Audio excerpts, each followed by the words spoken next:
देखिए मैं medical science के खिलाफ नहीं बोल रहा हूँ, मैं मेडिकल इंडस्ट्री की बात कर रहा हूँ। ये सारा मेडिकल साइंस ही है कि एविडेंस ये कहता है।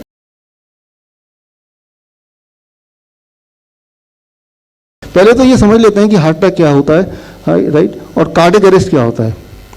हार्ट अटैक क्या होता है? हार्ट अटैक में आपके हार्ट के कुछ सेल्स वो मर जाते हैं, और जब वो मर जाते हैं तो वहाँ पे ऑक्सीजन नहीं पहुँचता है, ब्लड नहीं पहुँचता है, तो ब्रेन एक सिग्नल देता है कि यहाँ पे कुछ गड़बड़ हुआ है। दैट सिग्नल इज पेन, बहुत जोर का दर्द होता है, तो that is called heart attack, right. That is called heart attack. Pain in the chest, pain in this portion, pain in this portion, pain in this portion, that is called probability of heart attack. क्योंकि ये देखिए यहाँ सिर्फ heart नहीं है आपका, right. अच्छा heart कहाँ पे है? आप बताइए, ये हार्ट है, ये हार्ट है, ये हार्ट है, कौन सा वाला है? पहला, दूसरा, तीसरा, है ना। लेकिन इसके अलावा और भी चीज़ें हैं कि नहीं, राइट। तो जब भी कभी पेन होगा दैट डज नॉट मीन कि वो हार्ट का ही पेन है, वो हार्ट का भी हो सकता है। और हार्ट का अगर है तो ज़रूरी नहीं कि वो हार्ट अटैक वाले की वजह से है। हार्ट में बहुत सारी और चीज़ें हैं, वॉल्स हैं, चैम्बर्स हैं, वॉल हैं, तो वहाँ भी अगर इन्फ्लेमेशन होगा, घाव हो गया, इंजरी होगी, तब भी सिमिलर पेन होगा। बट वो हार्ट अटैक नहीं है। वो हार्ट का पेन और हार्ट अटैक होना अलग अलग है, राइट। इसकी इम्प्लीकेशन क्या है अगर आपको नहीं पता, वो मैं बताने जा रहा हूँ। अगला 1 मिनट बड़ा इंपॉर्टेंट है, सुन लीजिए। वो ये कि जब भी यहाँ से पेन आएगा, और सारे पेन बिल्कुल एक जैसा है, दुनिया में कोई नहीं डिफ्रेंशिएट कर सकता कि ये हार्ट अटैक वाला पेन था या ये चेस्ट वाला पेन था। यहाँ पे लंग्स भी तो है, राइट, उसका पेन हो सकता है। ये जो स्टमक है, स्टमक से जब एसिड उठता है ऊपर, तो भी आप पेन बिल्कुल एग्जैक्टली वैसा हो सकता है, कोई डिफ्रेंशिएशन नहीं है, एकदम सेम है। तो इतनी सारी चीज़ों में जो हार्ट अटैक होगा, उनमें से उन हज़ारों चीज़ों में से एक चीज़ हार्ट अटैक भी है, राइट। लेकिन आपने देखा कि जैसे वो गिरा, एक आवाज़ बोलेगा हार्ट अटैक हो गया, वो मतलब उसने डायग्नोस ही कर दिया उसको राइट। और अगला सीन कि वो ठीक भी हो गया 67% टाइम, राइट। जबकि हजारों तरह से सेम हार्ट अटैक वाला पेन, सिमिलर पेन होगा, उसमें से एक कोई हार्ट अटैक वाला पेन होगा। अगर वो उनमें से एक कौन सा है, क्या वो डायग्नोस कर सकते हैं? तो ये यहाँ पे बड़ा इंपॉर्टेंट है, इसको समझना। देखिए ये पेन है, ये इस तरह के जहाँ जहाँ लाल निशान है ना, इनमें से कहीं ना कहीं पेन होगा। These are the places where there can be a pain, right? उस पेन का मतलब है कि हार्ट अटैक भी हो सकता है, लेकिन यही वाला पेन का मतलब है कि बॉडी के और पेन में से वो और भी कारण हो सकते हैं। चेस्ट की वजह से है, हार्ट की वजह से है, हार्ट में इतने सारे वॉल्स हैं उसकी वजह से है, एसिडिटी की वजह से, सेम बिल्कुल। लेकिन आप को मैसेज ये है कि not every pain is in the chest is heart attack. तो ये तो पहली मैसेज। लेकिन आप क्या करेंगे उसी वक्त पैनिक होके? आप सिर्फ इतना समझिए कि अगर 20,000 लोगों को चेस्ट पेन होता है, 20,000 लोगों को चेस्ट पेन होता है, उनमें से एक्चुअल हार्ट अटैक है 300 लोगों को। उनमें से एक्चुअल लोग जो मर जाने वाले हैं उस चेस्ट पेन की वजह से वो 30 लोग, यानी कि टोटल 0.1%, 15%, यानी that is the death rate. अगर चेस्ट पेन है तो हार्ट अटैक है, जरूरी नहीं है। और अगर हार्ट अटैक है भी तो आप मर जाएंगे, वो भी जरूरी नहीं है, राइट। अच्छा, इसकी प्रोबेबिलिटी कितनी है? अब अगर वो चेस्ट पेन है और वो हार्ट अटैक है, उससे मर जाने की 0.15%, 0.15%। मतलब 1,000 लोगों को अगर हो जाएगा चेस्ट पेन, उनमें से शायद कोई 1 या 2 लोग मरेंगे।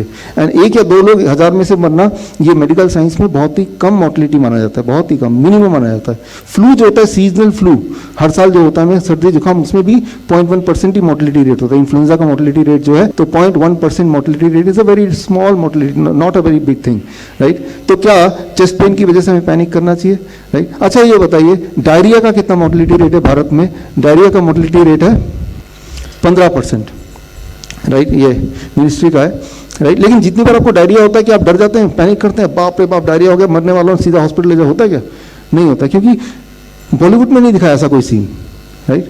अगर बॉलीवुड में दिखाने लगे बार बार आपको कि डायरिया हो गया, ले जाओ हॉस्पिटल में, मर जाएगा, और रास्ते में और फिर फाइनली वो बच जाता है, टॉयलेट से निकलता है, मैं ठीक हूँ, हॉस्पिटल के, राइट। तो क्योंकि उसने फीड नहीं किया, डायरिया को मार्केट नहीं किया। अच्छा, डायरिया को क्यों मार्केट किया, हार्ट को क्यों मार्केट किया? क्योंकि हार्ट अटैक के आसपास बहुत सारी चीज़ें, बहुत सारे औजार है टू सेल।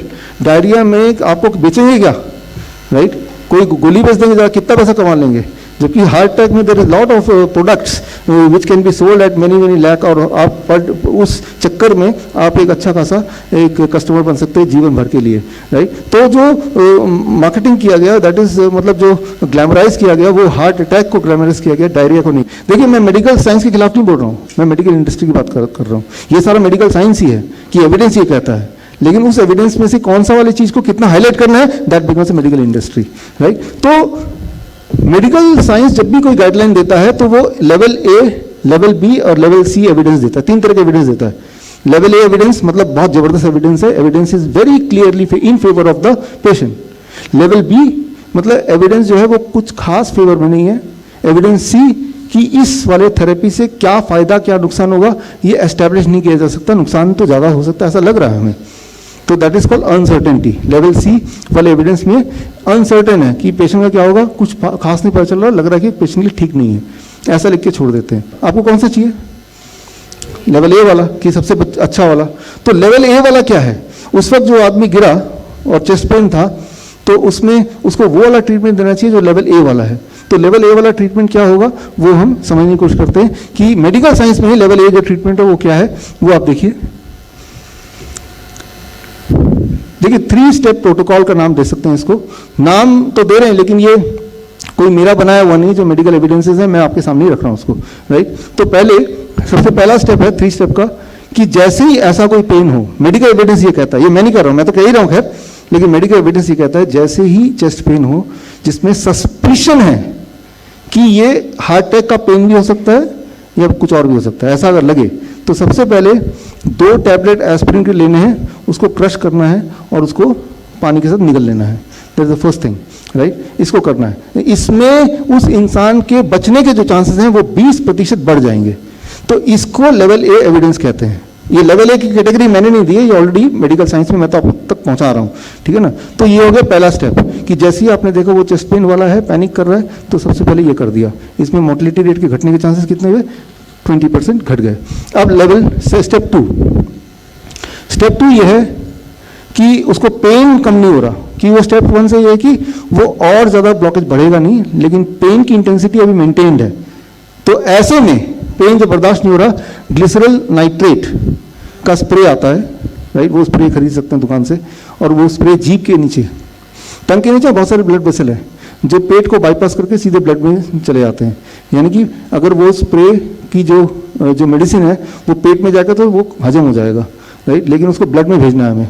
तो ब्लड में भेजना है तो क्या, टंग के नीचे एक स्प्रे मारना है जोर से, राइट, 0.4 mg वो चला जाएगा। 5 मिनट में पेन कम नहीं हुआ तो एक और स्प्रे, फिर एक और कम नहीं हुआ, फिर एक और स्प्रे, 3 के बाद फिर नहीं। अगर 3 के बाद भी पेन है, इसका मतलब वो प्रॉबेबली हार्ट अटैक वाला पेन नहीं है, that is coming from acidity और समथिंग एल्स। तो वो आप कितनी बार भी मारते रहेंगे वो पेन कम ही नहीं होने वाला, राइट। तो यानी कि वो हार्ट अटैक से अलग कुछ है, राइट। तो ये है प्रिवेंटिव, राइट, क्योंकि ये ज़्यादा करेंगे तो इसके अपने साइड इफेक्ट भी हैं। ये है स्टेप 2। स्टेप 3, अगर उसका ब्लड प्रेशर चेक करो उसी वक्त और ब्लड प्रेशर 160 mmHg से ज़्यादा मिलता है तो आपको उसको एटिनोलोल 100 mg दवाई दे देना है, राइट, और दोबारा ब्लड प्रेशर चेक करना है एंड एक्सपेक्टेडली वो ब्लड प्रेशर थोड़ा भी कम हो जाएगा तो वो और सेफ जोन में चला जाएगा। और इसमें जो एविडेंस मिला है 23% reduction in the death, 23% reduction in the death, तो इसको बोलते हैं लेवल ए एविडेंस, राइट। अब देखिए अगर मान लो आप एक डॉक्टर हैं और ऐसा कोई पेशेंट आता है, ये जो 3 स्टेप है, इस 3 स्टेप में आप कितना पैसा कमा लेंगे, हाउ मच, राइट, 2 रुपये, 10 रुपये, 500 रुपये, right. There is no intervention, no surgery, no big deal, right, लेकिन ये ए लेवल के एविडेंसेस हैं, राइट। तो this is the A level evidence. Now अब आगे फ्यूचर में ये तो हो गया इमीडिएट करना है 3 स्टेप्स, लेकिन फ्यूचर में उसको इस तरह की प्रॉब्लम ना हो आगे से कभी, तो उसके लिए क्या करना है, राइट। तो व्हाट मैंने जो देखा है वो ये मैंने देखा है कि ऐसा करना चाहिए कि भाई he should be on a DIP diet, the kind of diet which we advise, right, आप लोग लेते ही हैं, राइट। और उसमें मैंने जो एविडेंसेस देखे वो सारे पिछले वाले 23 जनवरी सुभाष चंद्र बोस जयंती वाले दिन हमने किताब लॉन्च की थी इसी जगह पे, उसमें सारे एविडेंस दिए। तो मैं सिर्फ इतना बता रहा हूँ कि अगर किसी को स्ट्रोक हो जाए, राइट, स्ट्रोक हो जाए तो उनको क्या करना है, immediately DIP diet minus plate 2। और जिनको DIP डाइट क्या है नहीं पता वो गूगल कर सकते हैं, होलसेल टेप में वीडियो देख सकते हैं। तो माइनस प्लेट 2 जैसे ये करेंगे, मैंने ये देखा है, राइट, और इस तरह के कितने सारे एक्सपीरियंसेस हैं। हर बार it takes 15 days to 20 days to recover. अगर इमीडिएटली बात स्ट्रोक के शुरू करते हैं, 15 days to 20 days to recover the damage done, DIP diet minus plate 2। तो इतना छोटी सी बात है जो कि ऑलरेडी मेडिकल साइंस में पहले से प्रूव किया हुआ है, सिर्फ इतना है कि इसका प्रचलन नहीं है।